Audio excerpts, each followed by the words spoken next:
ওহ,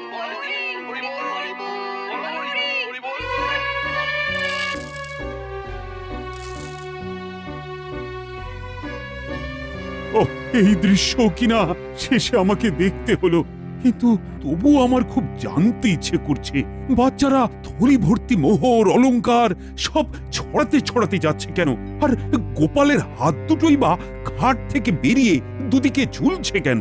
মহারাজ, আর একটা ব্যাপার কি আপনি লক্ষ্য করেছেন? কি কি বলতো? গোপালের দেহ কারা কাঁধে করে নিয়ে যাচ্ছে? হ্যাঁ হ্যাঁ, হয়তো মন্ত্রী, সেনাপতি, জ্যোতিষী আর পণ্ডিত। আসলে গোপালের এই শেষ যাত্রা আমাদের কিছু শিক্ষা দিয়ে যাচ্ছে মহারাজ। এই যে দেখুন, যারা গোপালকে সহ্য করতে পারত না, এখন তাদেরই কাঁধে গোপাল যাচ্ছে।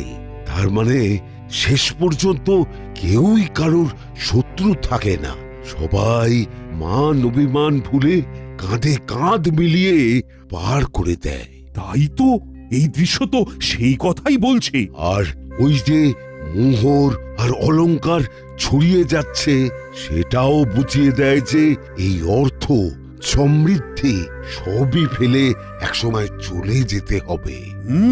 কি ভীষণ সত্যি। দুটো খালি হাতও বুঝিয়ে দিচ্ছে খালি হাতেই আমরা সংসারে এসেছিলাম, আর খালি হাতেই আমাদের যেতে হবে।